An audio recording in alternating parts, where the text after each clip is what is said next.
Hello everyone, welcome back to our channel English Madhyam. English Madhyam के platform पे हम editorial based reading practice exercise solve कर रहे हैं। ठीक है, उसी कड़ी में आज का सेशन है।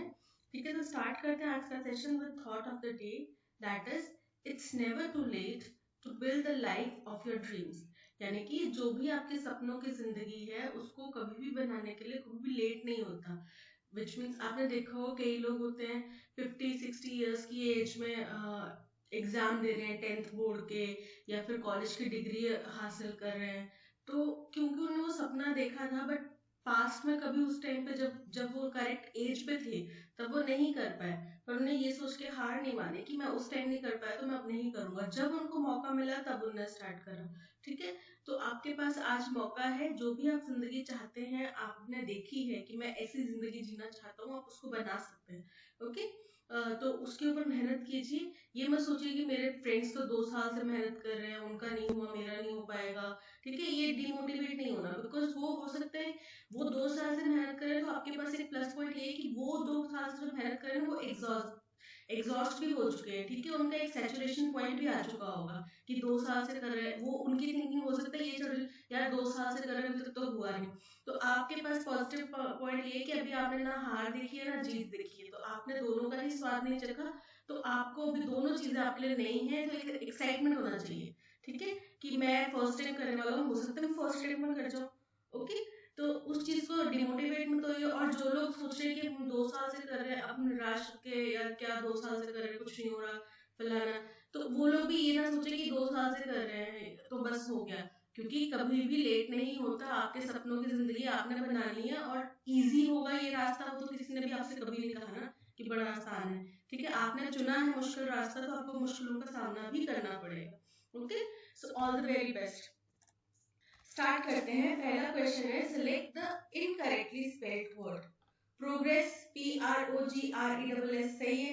Mystery, MYSTERY। Pilgrim, symptom. Symptom क्या होता है? प्रोग्रेस का मतलब होता है आगे बढ़ना, तरक्की करना। मिस्ट्री मतलब बिल्कुल ही जो हमें पता नहीं है, रहस्यमय।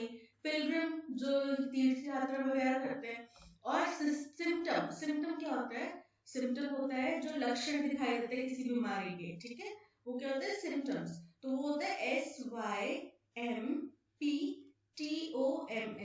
तो P मिसिंग है यहाँ पे, so option D is correct. My older brother, which you will meet later, is a dentist. अब देखो, ह्यूमन बीइंग की बात कर रही है ना? तो ह्यूमन बीइंग में विच तो यूज नहीं होता। अब बिकॉज लिविंग है तो दैट भी यूज नहीं होगा। यहाँ पे क्या यूज होगा? whom you will meet later। मेरे बड़े भाई जिनसे आप बाद में मिलेंगे वो एक डेंटिस्ट है। ठीक है, तो which you will में एरर है, यहाँ पे which you will की जगह आएगा whom you will meet later। Select the appropriate antonym for the word rely। rely का मतलब होता है किसी के ऊपर डिपेंड होना, किसी के ऊपर भरोसा करना। ठीक है, तो एंटोनिम क्या होगा? कि आप उसके ऊपर भरोसा नहीं कर सकते, राइट? या आप उसके ऊपर डिपेंड नहीं होना हो सकते। तो अगर कोई पर्सन रिलायबल है तो ऑपोजिट क्या होगा? Non reliable, non dependable. ठीक है, या डिस्ट्रस्टवर्दी। ठीक है, तो ये हो जाएंगे इसके एंटोनिम्स। तो मूव मतलब होता है आगे बढ़ना या पीछे बढ़ना, या किसी भी तरह का मूवमेंट, या फिर आपका क्या, आपका अगला प्लान क्या है वो आपका मूव हो जाएगा। डिस्ट्रस्ट एंटोनिम है, भरोसे का उल्टा है distrust, right? So option B is correct, distrust. Await का मतलब होता है किसी का इंतजार करना, कि the result is still awaited, यानी कि अभी भी रिजल्ट का इंतजार है, आया नहीं है। The reports are still awaited, अभी तक रिपोर्ट्स आई नहीं है, हम इंतजार कर रहे हैं। Depend means rely. ओके, तो इसका एंटोनिम है distrust. Select the most appropriate meaning of the given idiom। To take after।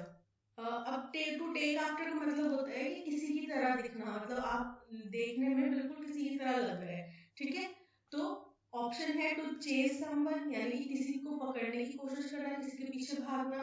To be similar in appearance, यानी कि वो देखने में बिल्कुल हूबहू उनकी तरह लगते हैं। ठीक है, टू मॉक समवन, किसी का मजाक उड़ाना, किसी की एक्टिंग करना, नकल उतारना। या टू चेंज साइड्स ऑफन, यानी कि एक से दूसरी जगह दल बदलते रहना। So option B, to be similar in appearance.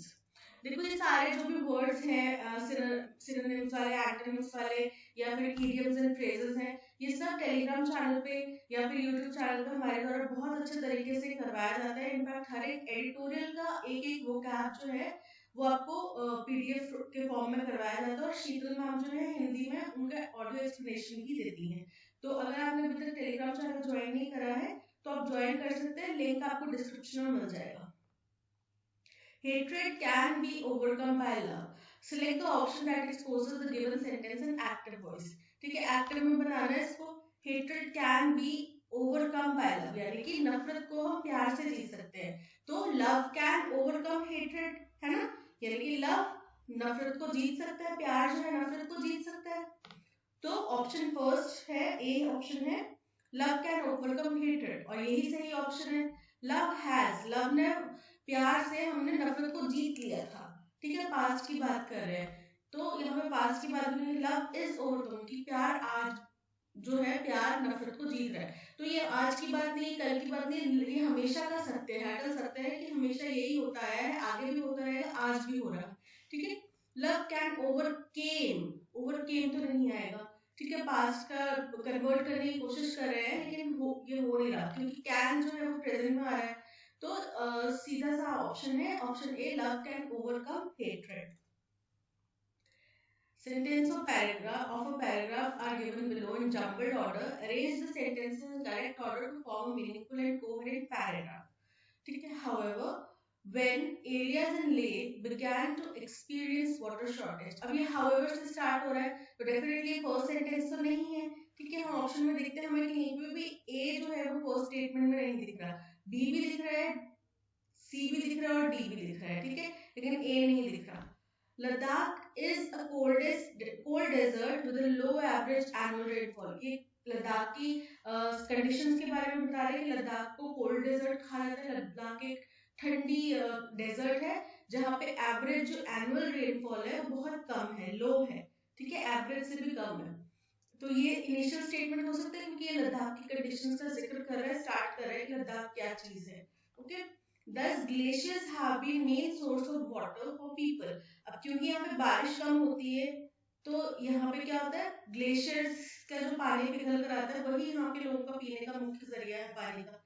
ठीक है, क्योंकि बारिश होती है। लद्दाख के ना चारों तरफ ऊंची ऊंची पहाड़ियां हैं, उससे जो बादल है ना वो उनको क्रॉस कर कर, उन पहाड़ियों को क्रॉस कर कर लद्दाख में शॉवरिंग कर नहीं सकते, कर नहीं पाते। ठीक है, दूसरी साइड में हिमालयन रेंज आ जाती है तो वो बीच में एक, आप सोचो कि बहुत बड़ी सी ना खाई है, बीच में बहुत फैली हुई खाई है, पूरा पूरा राजस्थान जितना बड़ी खाई सी है, बहुत दूर दूर तक आपको सूखा वीराना दिखेगा। ठीक है, तो ऐसा है, तो वहाँ पे बारिश होती नहीं है। तो वहाँ पे क्या होता है कि जो हिमालयन रेंजेस है उनका, उनके ग्लेशियर्स का जो पानी पिघल कर आता है और जो भी आसपास में ग्लेशियर है उसी से लोग गुजारा करते हैं। This was because Chewang Norphel, a retired civil engineer, came up with the idea of artificial glaciers. ठीक है, अब यहाँ पे चेवांग नॉर्फेल का जिक्र किया गया है। ये कोई व्यक्ति है जो कि रिटायर्ड सिविल इंजीनियर है। ठीक है, उन्होंने आर्टिफिशियल ग्लेशियर्स का एक आइडिया बनाया है। ठीक है, कंसेप्ट तैयार किया है, जिसकी वजह से क्या हुआ कि अब जब लेह में वाटर शॉर्टेज की दिक्कत भी होने लगती है तो भी जिंदगी वहां पे रुकती नहीं है। दैट मीन्स बी होगा हमारा फर्स्ट स्टेटमेंट कि लद्दाख की जो सिचुएशन है वो कैसी है, वो कोल्ड डेजर्ट है, वहां पे एवरेज रेनफॉल कम होती है। सेकेंड हो गया इसलिए वहां पे मुख्य जो पानी का जरिया है वो क्या है, ग्लेशियर्स। थर्ड हो गया लेकिन अब जब लेह में पानी रुकना स्टार्ट होता है, मतलब पानी की कमी तंगी की शुरुआत होती है, तब क्या होता है कि तब भी वहां पे जिंदगी रुकती नहीं। क्यों नहीं रुकती, क्योंकि एक व्यक्ति है चेवांग नॉर्फेल जो कि रिटायर्ड सिविल इंजीनियर है, उन्होंने आर्टिफिशियल ग्लेशियर्स का कंसेप्ट तैयार कर दिया। ठीक है, और उसकी वजह से वहां के लोगों को पानी मिलता रहता है साल भर। ओके, वो क्या करते हैं, हार्ट शेप में, जैसे इग्लू शेप में ना बड़ी सी बर्फ, जिस टाइम बर्फ गिरती है उस टाइम पे उसको जमा लेते हैं।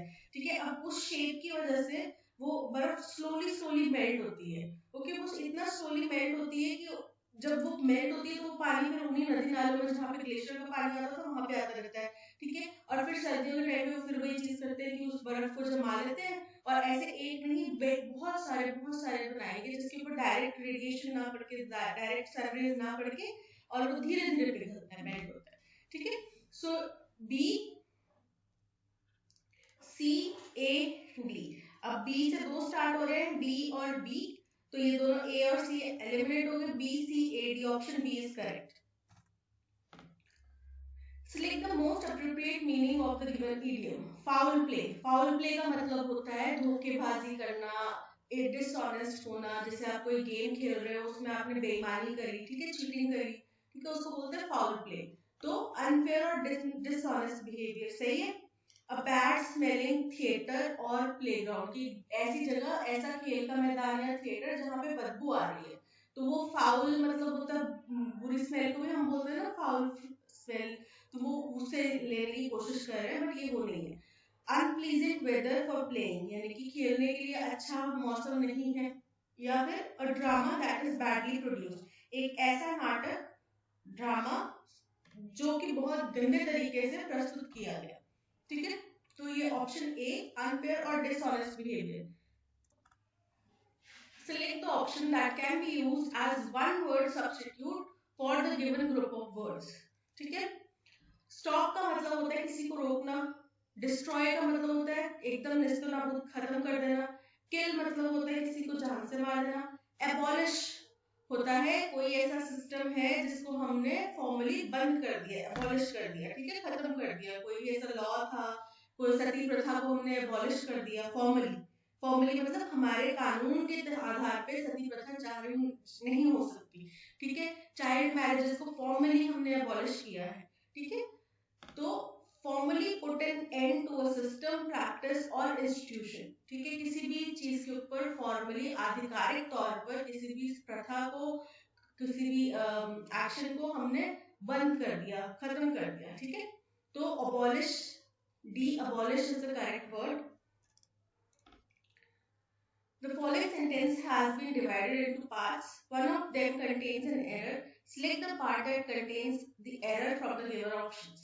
He was late for school and punished. अब देखो स्टेटमेंट ये है कि वो स्कूल के लिए लेट हुआ और उसको सजा मिली, जबकि होना ये चाहिए था कि वो स्कूल के लिए लेट हुआ इसीलिए उसको सजा मिली, राइट। एंड की बजाय क्या आना चाहिए था, so he was late for school so he got punished, okay. तो यहाँ पे फॉर स्कूल ठीक है, लेट ठीक है, लेकिन ही वॉज भी ठीक है, एंड पनिश्ड ऑप्शन डी में जो है गलती है।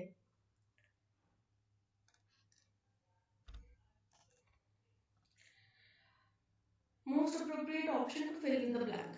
She hardly works on weekends, वो वीकेंड्स पे बड़ी मुश्किल से काम करती है, ठीक है। आगे ऑप्शन में आएगा इसकी स्वीकृति लेना चाह रहे हैं वो, ठीक है। उन्होंने एक स्टेटमेंट बोली, अब वो इसकी स्वीकृति ले रहे हैं कि जो मैंने बोला वो सही है ना, ठीक है। तो उन्हें एक स्टेटमेंट बोली कि she hardly works on weekend. अब हार्डली आ गया तो ये नेगेटिव सेंटेंस हो गया, नेगेटिव स्टेटमेंट हो गया। तो अगर दो स्टेटमेंट्स इस तरीके से जुड़ी है कि एक आपने पहले स्टेटमेंट बोला और दूसरा उसकी आप स्वीकृति ले रहे हैं, तो दूसरा जो स्टेटमेंट होगा जहां पे आप स्वीकृति ले रहे हैं वो पॉजिटिव होगा, ठीक है। डजंट शी, ये नेगेटिव है, नॉट आ रहा है साथ में, तो ये नेगेटिव स्टेटमेंट है। इज शी, तो वो हार्डली वीकेंड्स में काम करती है, इज शी नहीं आएगा, बिकॉज हम यहाँ पे उसके कार्य को डिफाइन नहीं कर पा रहे हैं, ठीक है। Does she, which is positive, ये नेगेटिव है, she hardly works on weekend. Does she यानी कि तुमने एक स्टेटमेंट बोल दिया और अब वो उसकी स्वीकृति ले रहे हैं, ठीक है, कि क्या वो करती है, नहीं वो नहीं करती। तो option C is correct. I wish I were listening to my parents.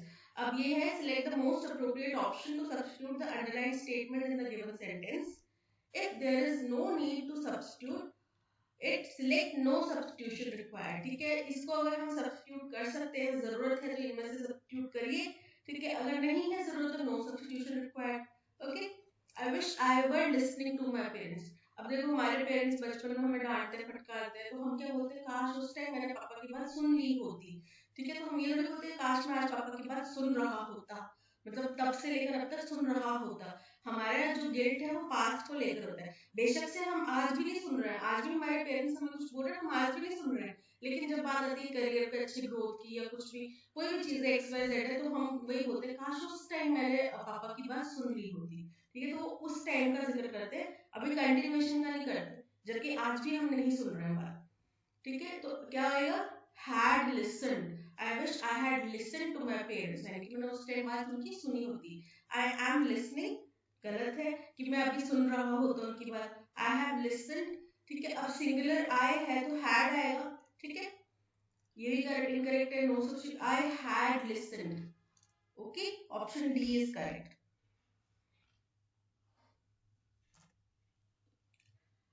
Select the option that expresses the given sentence in reported speech. अब इसको reported speech में बनाना है. ठीक है, mother said Abhinav slept while trying to board a bus. उनकी मम्मा ने कहा कि अभिनव वो बस में चढ़ते वक्त गिर गया, स्लिप हो गया. ठीक है, तो अब क्या आएगा? अभिनव had slept while trying to board a bus. Mother said that Abhinav had slipped, यानी कि वो किस टाइम गिरा? जब वो बस में चढ़ रहा था. तो ऑप्शन ए है mother told that Abhinav slipped. अब यहाँ पे हैड मिसिंग है. while trying to board a bus the mother said, told भी नहीं आएगा, said आएगा.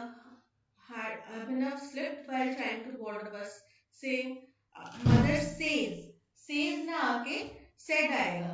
ओके, says ना आके said आएगा. Okay, mother said that Abhinav had slipped while trying to board a bus. Okay, so option D is correct. Select the most appropriate synonym of the given word. Duo. Duo का मतलब होता है जोड़ा, दो लोग, दो व्यक्ति. Duo यानी कि two. Bond. Bond मतलब होता है कि आपका किसी के साथ क्या बॉन्ड है, कनेक्शन है. ठीक है, क्या रिश्ता है. ओके, पेयर, दो का पेयर होता है. ठीक है, तो पेयर मतलब टू. लोन. लोन मतलब आपने किसी से जो लोन लिया है, उधार लिया है वो. और डेट मतलब आपके सर पे जो कर्जा है. ओके, लोन और डेट ऑलमोस्ट एक ही चीज है. आपने उधार लिया है तो आपके ऊपर कर्जा ही है, राइट. तो यहाँ पे डुओ का मतलब होगा pair. Option B is correct. It was a surprising to receive the gift from my brother. अब it was a surprising ना होके होगा it was a surprise, या फिर दो ऑप्शन हो सकते हैं. या तो होगा it was a surprise to receive the gift from my brother, या फिर it was surprising, हटा देंगे, surprising to receive gift from my brother. Okay, दोनों चीजें हो सकती हैं, लेकिन ऑप्शन बी में ही एरर है. it was surprising. The fishery sector have grown significantly in last 1 year.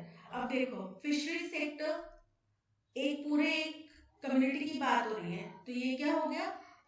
एक सेक्टर डिफाइन है तो ये सिंगुलर है. ठीक है, सिंगुलर है. और दूसरी चीज की इसमें हैव नहीं आएगा, तो यहाँ पे क्या आएगा? Fishery sector had grown significantly. Okay, has, यहाँ पे have की जगह आएगा has grown significantly. तो ऑप्शन ए में एरर है. My house is more spacious than my sister. अब मेरा घर मेरी बहन से ज्यादा स्पेशियस है. मेरी बहन से ज्यादा स्पेशियस, मेरी बहन के घर से ज्यादा स्पेशियस. ओके, तो अपॉस्ट्रोफी एस लगा के my sisters यानी मेरी बहन के घर से, ये अपॉस्ट्रोफी एस लग गया तो इनडायरेक्टली मतलब हो गया कि मेरी बहन के घर से ज्यादा spacious. So my sister is incorrect. Do you trust me?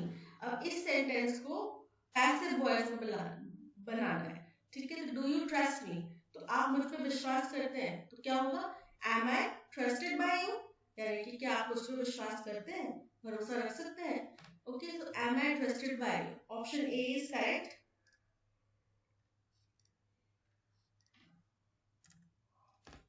Paranoid. Paranoid का मतलब होता है कोई भी ऐसी चीज, ऐसी घटना जिसको हम एक्सप्लेन नहीं कर पा रहे. ठीक है, जो चीज हमारी समझ से परे है, राइट. जिससे पैरानॉर्मल एक्टिविटीज होती हैं, तो हमें नहीं समझ में आ रहा वो घटना कैसे हो रही, तो हमने उसका नाम दे दिया paranormal activities.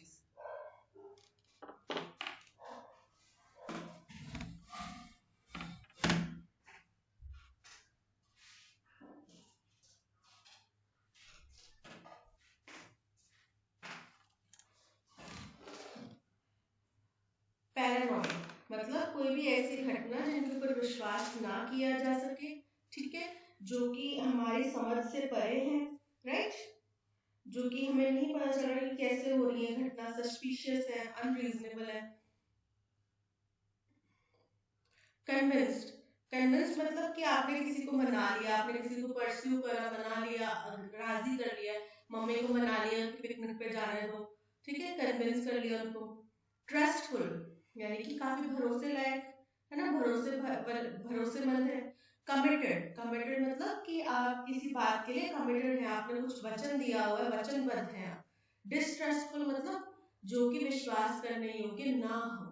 Okay, so paranoid भी डिस्ट्रस्टफुल होती है, ऐसी घटनाएं जो हमें नहीं समझ में आ रहा, हमारे विश्वास से परे है, ठीक है। So option D is correct.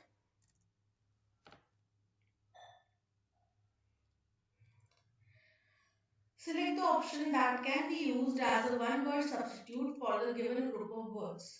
Indifferent to pleasure and pain, ठीक है। अब indifferent to pleasure, indifferent का मतलब होता है कि जिसको ना खुशी ना गम का कोई भी अनुभव लग रहा हो, कि उसको खुशी हो रही है तो ऐसे नहीं कि अरे वाह कितना अच्छा हो गया, ऐसे नहीं, और जब गम हो गया तो ऐसा नहीं कि ओहो बड़ी दुख की बात है, ऐसा ऐसे उसकी मन में फीलिंग नहीं आती। ठीक है, अच्छी बात है, होगा तो अच्छी बात है, नहीं हुआ तो कोई बात नहीं, क्या कम है ना। होते हैं ना कुछ लोग ऐसे जिनको आपको कितनी भी अच्छी खबर दे दो उनको कोई फर्क नहीं पड़ता, कितनी बुरी खबर दे दो उनको ज्यादा कुछ, उनके चेहरे पे एक्सप्रेशन चेंज नहीं होते, ठीक है।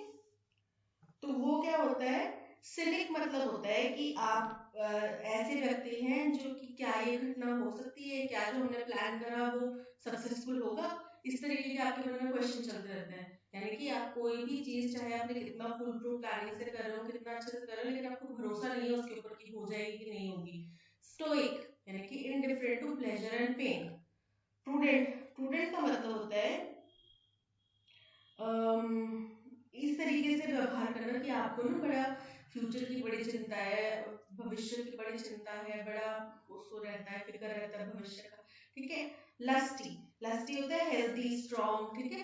तो लस्टी मतलब होता है हेल्दी स्ट्रॉन्ग, और यानी कि stoic, option B is correct. Appal, appal का मतलब होता है कि आप एकदम शॉक में हो चले गए, एकदम डर गए किसी चीज से, या किसी चीज से आपको एकदम से, मतलब कोई चीज अचानक से हुई ना, तो आपको क्या लगता है, शॉक लगता है, ठीक है, झटका लगता है, ये वो चीज है, ठीक है। अलार्म का मतलब आपको पता ही क्या होता है, कि आपने कोई चीज का डर आपके मन में बैठ गया कि अब इसने अलार्म कर दिया, ये अब एक अलार्मिंग फैक्टर बन गया है, ठीक है, यानी कि चिंता का विषय बन गया है। एश्योर, एश्योर मतलब होता है कि आपको निश्चिंत कर दिया गया, आपको भरोसा दिला दिया गया इस बात का, ठीक है। अमेज, अमेज मतलब होता है कि आप बड़े ही खुश हैं, मतलब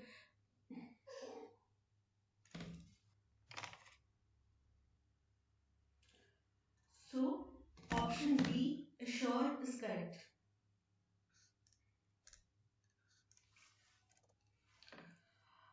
ठीक है, फिलर्स का क्वेश्चन है, in the following passage some words have been deleted, read the passage carefully and select the most appropriate option to fill in each blank.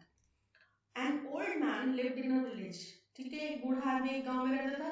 He was one of the dash unfortunate people in the world.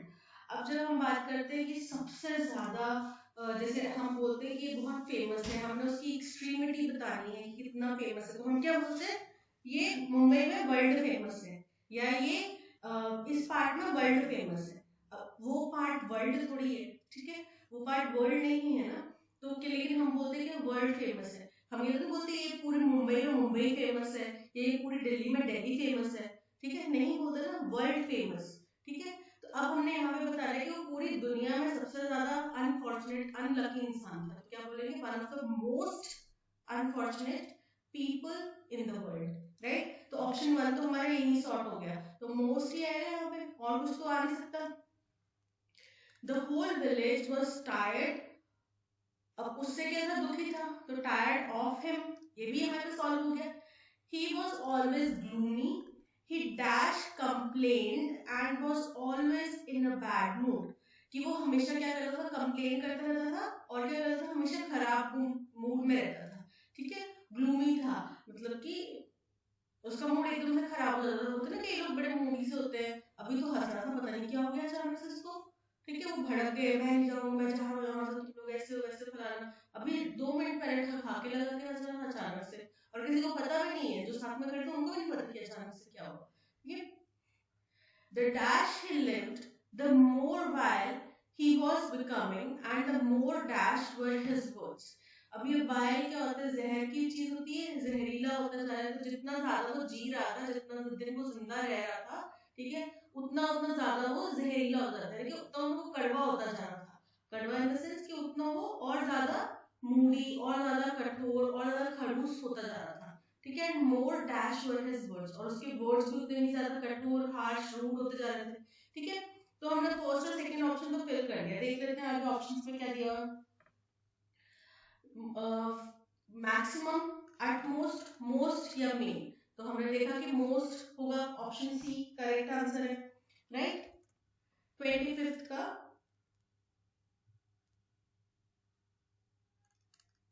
Option B, fed up of him, ठीक है, तो वो लोग ज्यादा उससे परेशान थे, option B is correct.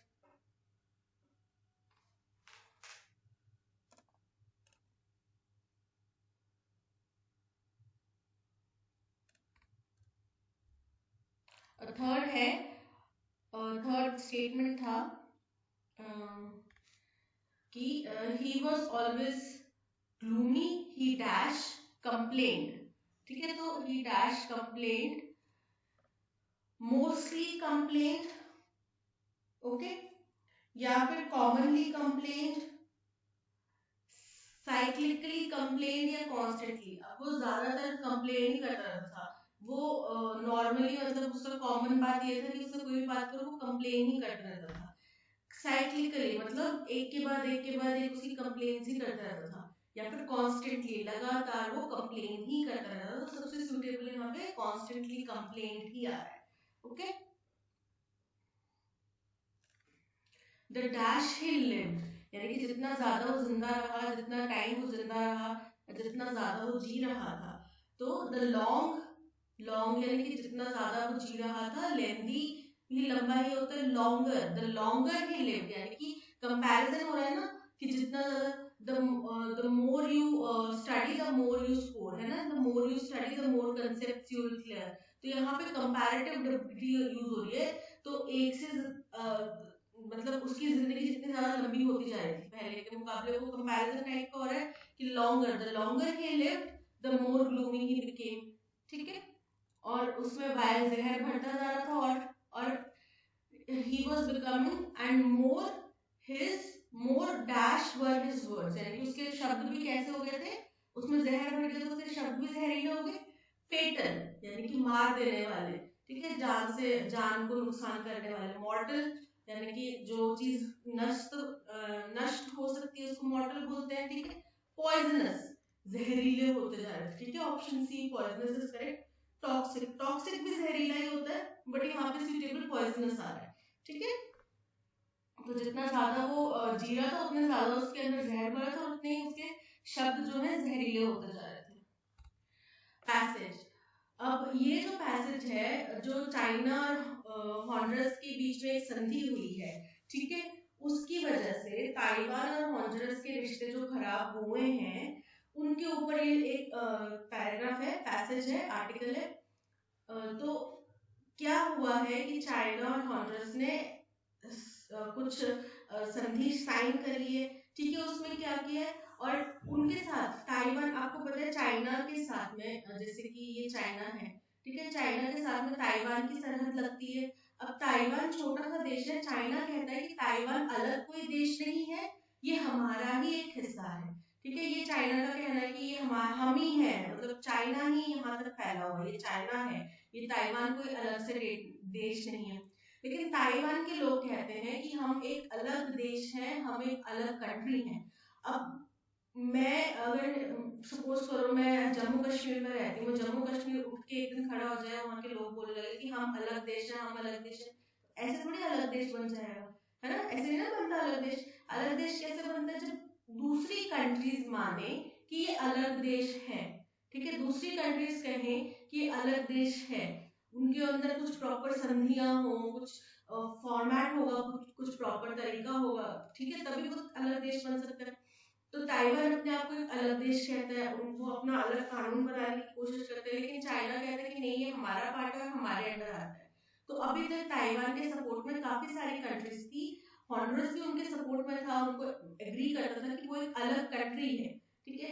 लेकिन अब जैसे ही उन्होंने ताइपी, ताइपी क्या है, ताइवान की सेंटर है, ठीक है, और बीजिंग चाइना की, ताइपी का हाथ छोड़ के ताइवान का हाथ थामा, तो अब ताइवान के पक्ष में सिर्फ 12 कंट्रीज रह गई, बिसाइड्स वेटिकन सिटी के अलावा, और जिनके साथ में इनकी डिप्लोमेटिक यानी कि पॉलिटिकल संधियां हैं, ठीक है। और इनमें वो 4 कंट्रीज की छोटे छोटे आइलैंड नेशंस हैं, ठीक है।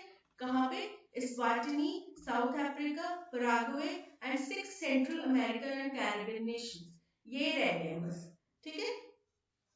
तो यही इनके पास अब रह गए हैं जो इनको अग्री करते हैं कि ताइवान एक कंट्री है।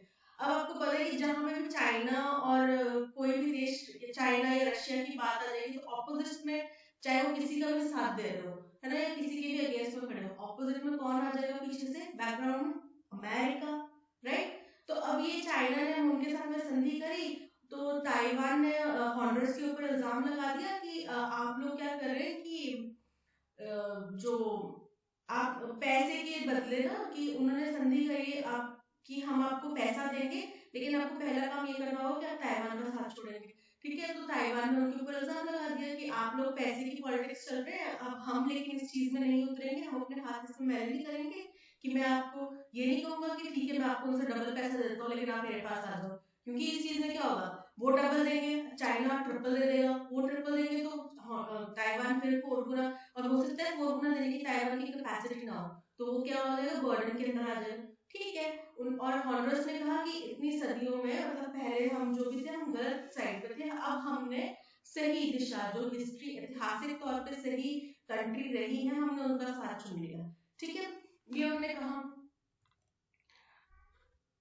तो ये सारी चीजें घटनाएं हुई हैं, ठीक है। और इसमें क्या हुआ है कि अब उनका जो ये सब चीजों के बीच में ताइवान को ये थोड़ी चिंता है कि कहीं उनका स्टेटस एक नॉर्मल उससे चला ना जाए, ठीक है। और वहां के लोग जो अभी तक थे दोनों देशों में, जैसे आप और आपके पड़ोसी, आपके फ्रेंड है, आप दोनों में भी कहा सुनी हो रही है, ठीक है, आप दोनों लड़ रहे हैं किसी बात पे, ठीक है, तब तक नॉर्मल है, लड़ रहे हैं, बात नहीं कर रहे हैं, एक दूसरे से नाराज हो गए, एक दूसरे का फोन नहीं उठा रहे, ना कर रहे हैं।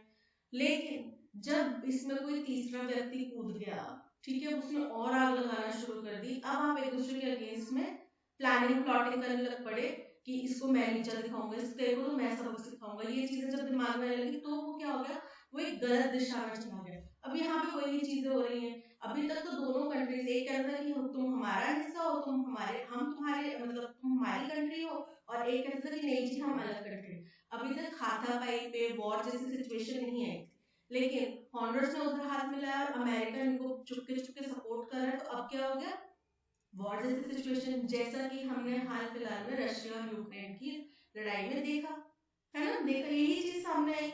इससे पहले अफगानिस्तान में आपने अगर हिस्ट्री अभी तक की देखी होगी, तो अमेरिका जहाँ कहीं पे भी वॉर होता है, अमेरिका का वहाँ दखल अंदाजी जरूर होती है, ठीक है। और इनिशियल पर्पस यही होता है, अमेरिका लड़वा देता है, ठीक है, पीछे हट जाता है। तो जैसे इराक की बात हो, ईरान की बात हो, अफगानिस्तान की बात हो, ठीक है, अब वहां पे मिलिटेंट्स का कब्जा हो गया। अगर रशिया और यूक्रेन का वॉर नॉर्मल चलता, कोई भी देश इनको पीछे से बैकअप नहीं देता, तो आज दिन तक वॉर चाहे खत्म हो चुका होता, ठीक है। 1 साल इतना लंबा वॉर चलता नहीं, ठीक है, उससे क्या होता, हार या जीत सुनिश्चित हो जाती कि चलो तुम हार गए हम जीत गए, हम हार गए तुम जीत गए, कुछ भी होता। लेकिन अब वो वॉर को एक्सटेंड करने का पर्पस क्या है, कोई पर्पस नहीं है, दोनों देशों की नुकसान ही हो रहा है, बस ईगो सामने आ रही है कि अमेरिका की ईगो की रशिया को हराना है, किसी भी फ्रंट पे हरा दे जाए, और रशिया का तो मान की बात पहले ही थी, ठीक है। तो ये चीजें जो है, ये दो बिल्लियों के बाजी में बंदरबाजी मारने के ना, वो वाली सिचुएशन पैदा हो गई। देखते हैं पहला question, what is the main reason Taiwan accuses Honduras of switching diplomatic recognition from Taipei to Beijing, कि क्या उन्होंने कारण बताया कि किस वजह से जो हॉन्डुरस है वो ताइपी का हाथ छोड़ के बीजिंग के हाथ में चला गया, बीजिंग से हाथ मिला लिया। तो यही बताया कि आपको उनसे पैसों की मदद मिल रही है, और वही उन्होंने पहली शर्त रखी है कि आपको पैसे देने के लिए, ठीक है। Honduras was seeking better trade relation with China, कि हॉन्डुरस चाइना के साथ में अच्छे ट्रेड रिलेशन चाहता था, ठीक है, इसलिए किया। Honduras was offered military support by China, कि हॉन्डुरस को चाइना के द्वारा मिलिट्री सपोर्ट दिया गया। यानी कि मिलिट्री सपोर्ट देने का मतलब ये है कि आपकी किसी तीसरे देश के साथ में या किसी भी XYZ कंट्री के साथ में जब वॉर होगी तब चाइना आपको मिलिट्री मदद देगा, जिस तरीके से इस वक्त यूक्रेन में अमेरिका और यूरोपियन कंट्रीज कर रही हैं। Okay. Honduras sought financial assistance as a precondition to continue relations. Honduras ने फाइनेंशियल असिस्टेंस मांगा है, हॉन्डुरस को हाँ फाइनेंशियल असिस्टेंस मांगा है, और इसी की पहली शर्त उन्होंने ये रखी है कि आप ताइवान से हाथ छोड़ दो, उनके हाथ छोड़ दो, ठीक है। तो ये सही है, हॉन्डुरस ताइवान ने यही इल्जाम लगाया उनके ऊपर। Honduras wanted to strengthen political ties with China, कि हॉन्डुरस को चाइना के साथ में अपने पॉलिटिकल रिश्ते मजबूत करने थे, तो ये भी गलत है। Option C is the correct answer. What did Taiwan accuse Honduras of seeking as precondition to relations, to continue relations? कि क्या उन्होंने बोला है पहले उनको कि क्या हॉन्डुरस के ऊपर क्या इल्जाम लगाया कि आपने ये शर्त मानी है उनकी रिश्ते सुधारने के लिए, ठीक है। तो पहली शर्त उन्होंने यही मानी है फाइनेंशियल असिस्टेंस की, कि उन्होंने ये इल्जाम लगाया कि आपने उनसे पैसे लिए हैं, वो आपको पैसे के तौर पर मदद कर रहे हैं। What has been the popular choice for most people in Taiwan according to numerous public opinion surveys? अब numerous public opinion surveys में यही सामने आया है कि वहाँ के चाहे ताइवान के लोग हों चाहे चाइना के लोग हों, वो अभी तक का जो उनका रिश्ता चल रहा था ना कि ठीक है हम बात ही नहीं कर रहे एक दूसरे से, या फिर वो कह रहे हैं कि तुम हमारा हिस्सा और वो कह रहे हैं कि नहीं जी हम इंडिपेंडेंट, इससे संतुष्ट थे। लेकिन अब सबको चिंता हो गई कि जब बीच में दूसरे देश कूदने लग गए हैं तो अब वही 2 बिलियन की लड़ाई में बंदरबाजी मारने की कोशिश कर रहे हैं, ठीक है, वो रोटी लेकर जाने की कोशिश कर रहे हैं, राइट। तो ये वाली सिचुएशन आ गई है। तो पहला ऑप्शन है डिक्लेयरिंग इंडिपेंडेंस, कि ताइवान के लोग इंडिपेंडेंस डिक्लेयर करने के लिए खुश थे, वही उनकी पॉपुलर चॉइस थी।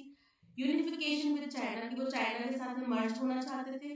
मेंटेनिंग द स्टेटस क्यो, कि जो चल रहा था वही चलने दो, ठीक है, बहस बहस हमें मंजूर है, हाथापाई पे नहीं आना, ठीक है। तो वो वही स्टेटस क्यो मेंटेन करने में खुश थे।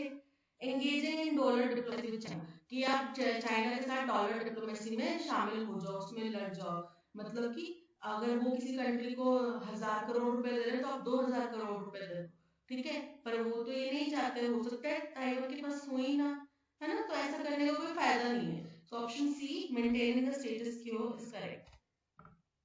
According to passage, which of the following is a reason for growing stress on the status quo across Taiwan Strait? क्या वजह है कि वहां पे अब जो ये रिश्ते हैं वो खराब हो रहे हैं, जो उनका जो पहले से अभी तक का चला आ रहा था जो तरीका रिश्ता वो खराब क्यों हुआ?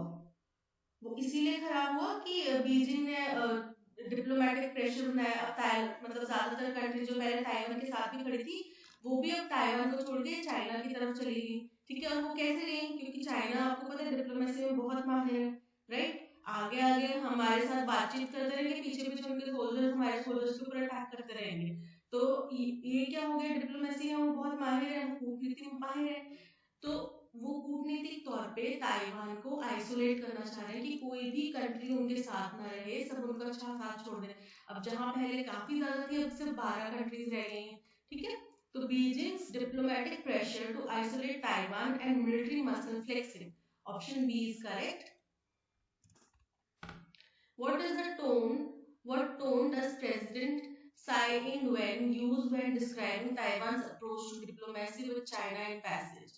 ठीक है, अब इन्होंने क्या बोला है? इन्होंने ये बोला है कि बड़ा ही जो है आप कह सकते हैं कि बचाव का तरीका, कि नहीं नहीं हम ऐसा कुछ नहीं कर रहे हैं। उन्होंने बस मना कर दिया कि नहीं हम इन बातों से खंडन करते हैं, हम इसको स्वीकार नहीं करते हैं, ठीक है, ये गलत है, हमने ऐसा कोई नहीं करा। ये चीज उन्हें डिफाई, मतलब उन्हें अपने आप को बचाने के तौर पे मना कर दिया, नकारात्मक, कि नहीं हमने नहीं किया ऐसा, ठीक है, एकदम मना कर दिया। कॉम्बैटिव का मतलब होता है एकदम फाइट करने के मूड में, कि आतुर है बस लड़ाई झगड़ा करने के लिए। कंसाइलेटरी मतलब होते हैं एक दूसरे के साथ में मिलजुल के काम करना, गठबंधन बनाने की कोशिश करना, टाइज करना, संधि करना।